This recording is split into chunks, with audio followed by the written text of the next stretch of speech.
How to remove payment card from iPhone. Hi everyone, welcome back to our channel app guide. So in today's video I'll simply guide you on how you can actually remove your payment card from your iPhone, so make sure to watch the video till the end. In order to remove your payment card from your iPhone, all you have to do is simply open up your settings on your iPhone.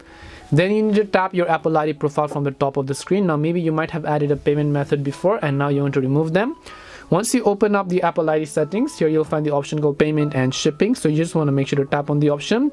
It might ask you to verify your Face ID, so go ahead and do that as well. Once it verifies your Face ID and logs you in, if you have any sort of payment method added, then you'll find the option to actually remove them as well, because you'll see a list. But if you've not added, it will just prompt you to a page where you can add a credit or PayPal or even debit card account. Then you should be able to add them. So once you've actually added them, you'll also be able to remove them after you see all those details over here. This is simply how you can remove your payment card from iPhone.